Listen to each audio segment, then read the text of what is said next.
I think she hates him. Yeah, well, yeah. Okay, so we can all That's a agree on given. that. I also think that she wants to take him out. She does not want to be the first lady anymore. As you may heard, I filed a few lawsuits, and I'm in the court now because they accuse me of doing stuff that I never did in my life, and they wrote lies, and I will not allow that. I will fight till the end because I don't want that they damage my reputation and my name. The View had once been a cornerstone of daytime television, revered for its dynamic mix of personalities and its unapologetic dive into controversial topics. The show became a space where diverse viewpoints clashed, fueling lively debates on everything from pop culture to politics. Audiences were captivated by its electric energy, with each episode sparking conversations in households across the nation, mirroring everyday life's own debates. But no one could have predicted just how quickly the show would descend into turmoil, all ignited by a single explosive lawsuit. In a matter of days, what had been a mainstay of daytime TV was engulfed in a chain reaction of controversies, each more shocking than the last. Even a team of seasoned producers and co-hosts couldn't put out the fire. When the smoke cleared, The View was no longer just a show. It had become a symbol of the fragility of public media. And at the center of it all was one of its most outspoken hosts, Sunny Hostin, who found herself at the epicenter of the storm. The first whispers of trouble were subtle. Production staff began to notice a shift in the atmosphere. A palpable tension had replaced the usual lighthearted banter between the co-hosts. Conversations grew guarded behind closed doors, and it felt as though the show was walking on eggshells.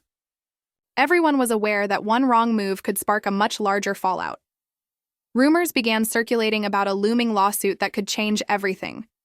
This wasn't a routine complaint or a minor legal skirmish. It was something much more significant.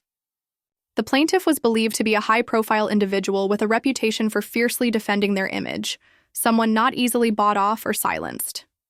What made matters even more precarious was the plaintiff's powerful connections in corporate and political circles, raising the stakes even higher. The first hint of what was to come appeared when Sunny, known for her forthright commentary and no-holds-barred approach, made an on-air remark that would set everything in motion. At first it seemed like just another spirited debate, an iconic hallmark of The View. Sunny and her fellow co-hosts took their seats, ready to tackle that day's controversial topic. But when the conversation took a sharp turn toward one particular public figure, things escalated quickly. Sunny, as was her style, didn't hold back. Her commentary was sharp, relentless, and direct. The room fell into an eerie silence. The usual background hum of the control room ceased. Some viewers cheered her boldness, applauding her for holding power to account, while others, particularly those with a vested interest in the figure she had criticized, were far less pleased. The target of Sunny's remarks was known for fiercely guarding their public image. They didn't take criticism lightly, and they certainly didn't forget when they were called out on live television. The days that followed, the media firestorm intensified. Social media erupted, with both supporters and detractors voicing their opinions. Some fans hailed Sunny as a hero for speaking truth to power, while others accused her of overstepping, questioning the validity of her claims, and alleging she had made unsubstantiated accusations. The controversy gained traction not only in the world of television, but in the broader public discourse. No one could have predicted the events that would unfold as the lawsuit began to take shape and threaten everything The View had worked so hard to build over the years. The fallout from Sunny's fiery remarks continued to escalate. While some rallied behind her, praising her for challenging perceived injustices, others accused her of going too far. Backstage, the shift in mood was evident. What had once been a lively and carefree environment began to feel fraught with tension. Staff members who were familiar with the show's usual rhythm began to notice a marked change in Sunny's demeanor. One day, she was her usual self, jovial, confident, and quick with a joke.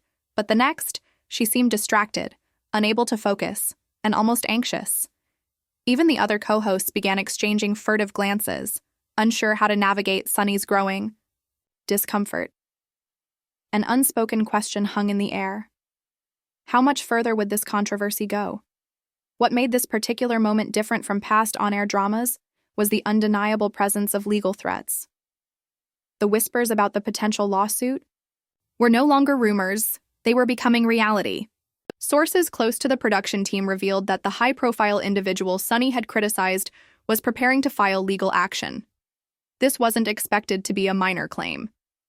Insiders feared the lawsuit could be massive, with the View's network and possibly even Sunny herself named as defendants. The figures being discussed were so staggering that even ABC's seasoned legal team felt the weight of the situation. No one had anticipated something of this magnitude, and no one had expected that the View's very existence could be at risk. Initially, Sunny seemed unfazed. She had dealt with legal threats before and was no stranger to the rough-and-tumble world of broadcast television. The View had built its reputation by diving headfirst into controversial issues, with the assumption that its legal team would keep them in check. But as the days passed, Sunny's usual calm and composed demeanor began to crack. The first sign came in the form of an official letter from the alleged plaintiff's legal team. This was no tabloid rumor or social media buzz. It was a formal communication sent directly to ABC. The letter made pointed allegations about defamatory statements aired on The View, citing specific segments and transcripts. It demanded not only a public retraction, but also the possibility of significant financial compensation.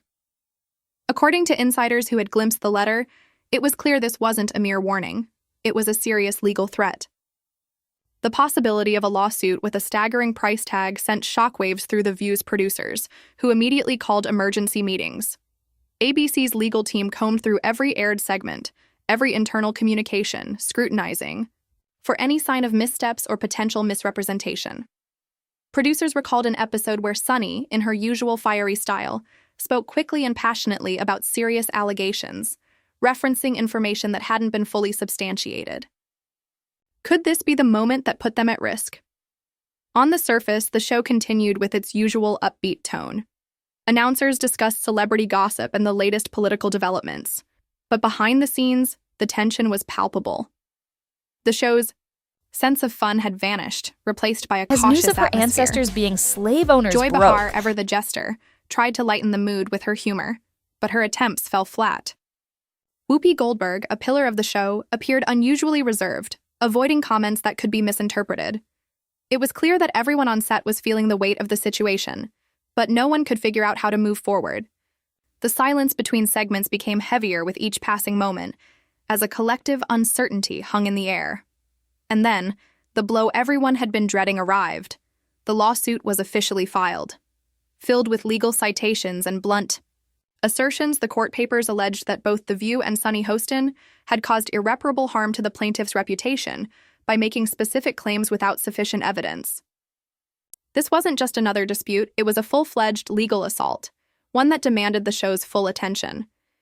Behind the scenes, The View's legal team scrambled to prepare a public response. The stakes were high. One wrong move could escalate the situation further.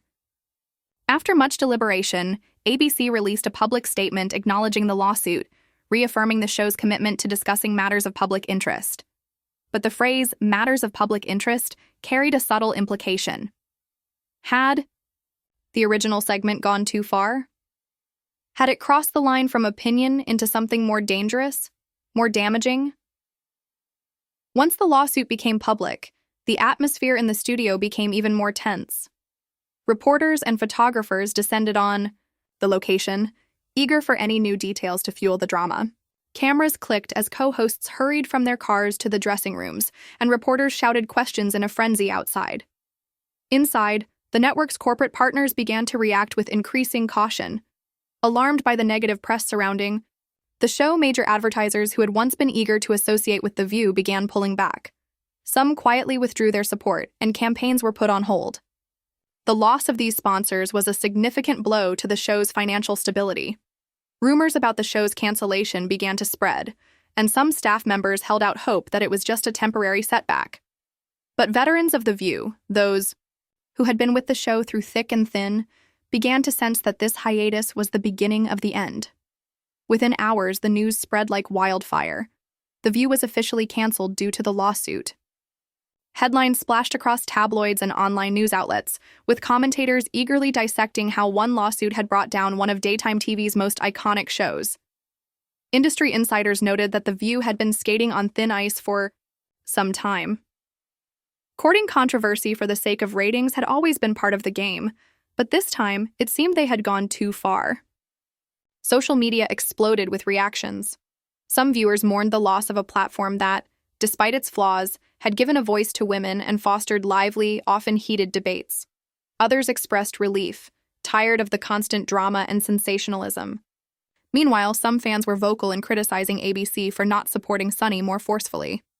To them, The View had thrived on boldness and controversy, and they felt the network had abandoned that spirit when legal issues arose. As for Sunny, she became the focal point of much speculation. Insiders revealed that she had not been present on set the day ABC made its announcement.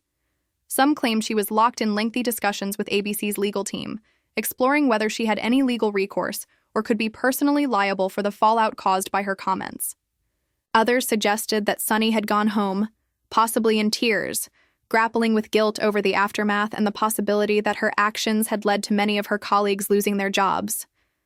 The paparazzi soon confirmed that Sunny had been seen, leaving the studio that day, her head down, avoiding the cameras.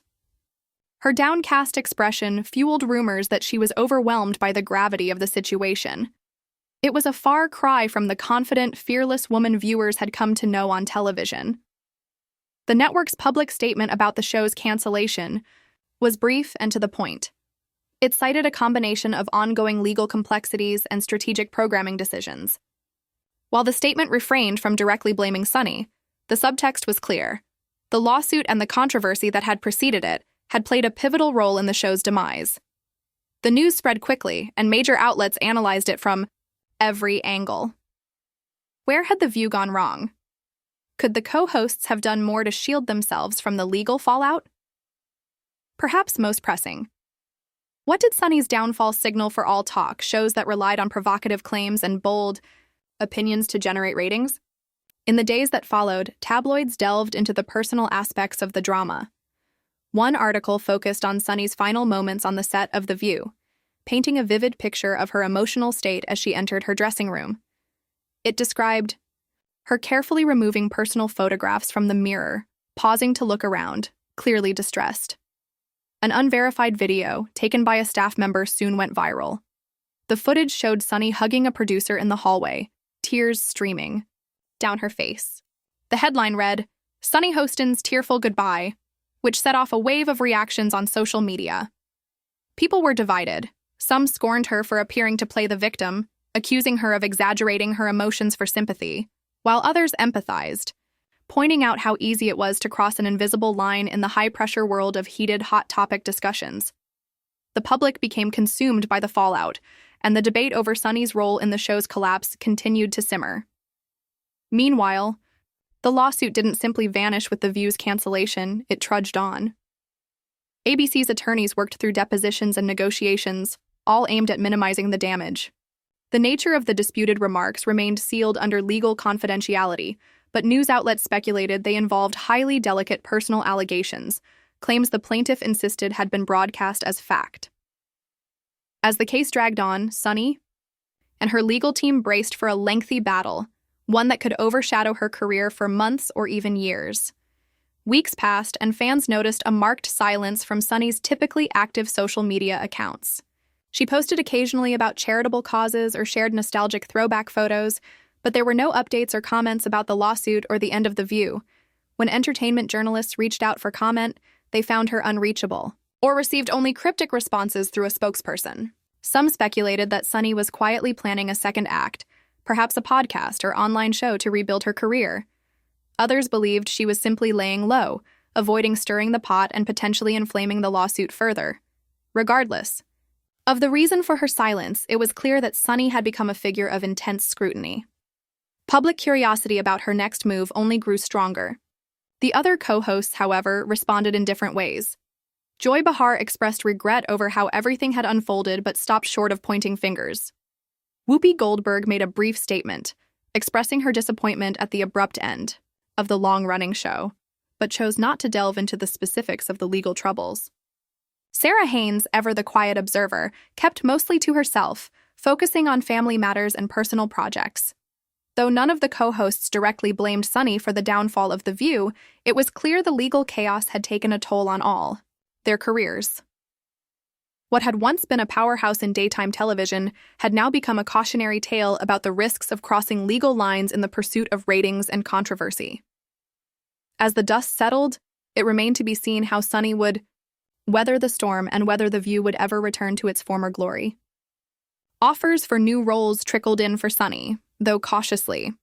No production company wanted to risk another public meltdown. In media circles, the cancellation of The View sparked widespread reflection and concern. For decades, the show had been a prime example of pushing boundaries in daytime television, delving into politics, offering comedic jabs at powerful personalities, and rarely holding back on strong opinions.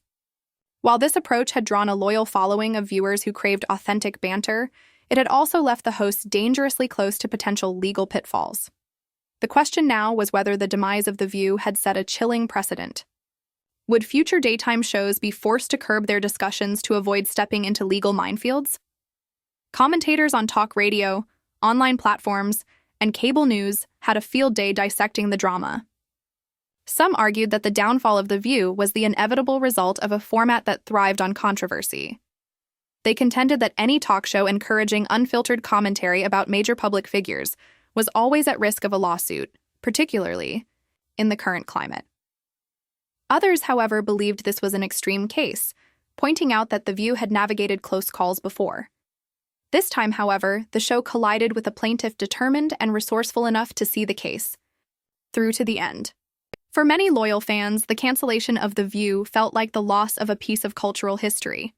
They remembered how the show had begun with a mission to bring together multiple generations of women to discuss a wide range of topics, from pop culture to major political debates. Over time, it evolved into a ratings powerhouse but also a lightning rod for controversy. The sudden end left a vacuum in daytime programming. While other similar shows existed, none had the same legacy or longevity that The View possessed. As the lawsuit continued to unfold, major publications published scathing editorials about the precarious position talk shows occupy, especially when they blur the line between commentary and fact. Legal analysts weighed in on defamation standards, reminding the public that for a defamation lawsuit to succeed, the plaintiff must prove that the statements made were both false and harmful, and that the defendant either knew they were false or acted with reckless disregard for the truth. Whether Sunny's impassioned remarks met this legal threshold remained to be seen. The courts would eventually decide, but the anticipation alone kept the public riveted. In the final analysis, the official cancellation of The View, triggered by the high-profile lawsuit, stood as one of the most dramatic events in recent television history. From the first hints of legal threats to the day executives pulled the plug, the story unfolded in a whirlwind of tension, speculation, and behind-the-scenes negotiations. It was a stark reminder of the risks involved when entertainment, opinion, and the law collide on a national stage. When the cameras shut off for the last time, it was more than just the end of a popular daytime show. It was the abrupt conclusion of a broadcasting institution that had shaped cultural conversations for years. The staff dispersed, co-hosts parted ways, and a quiet emptiness settled over the once lively set. Only time will tell if Sunny Hostin, or any of her former colleagues, will fully recover from the shockwaves of The View's downfall. The defamation case remains a looming reminder of how a single lawsuit, supported by influential backers, can topple even the most established brands. While the set of The View now sits dark and empty, its cancellation will be remembered as a sobering milestone in media history. It illustrated the delicate balance between championing free-ranging commentary and protecting a show from the legal perils that arise when a well-known figure decides to fight back. For those who once tuned in daily, the memory of that lively roundtable persists. Now it is tinged with the poignant knowledge that The View's final chapter arrived far more suddenly than anyone could have imagined. The iconic show, which once dominated the landscape of daytime television, left behind a legacy that will be discussed for years to come. Its cancellation will forever serve as a cautionary tale, a reminder of the fragile line between pushing boundaries and courting danger in the unpredictable world of live television. Thanks for watching. Don't forget to like, comment, and subscribe for more stories like this. See you in the next one. In the aid.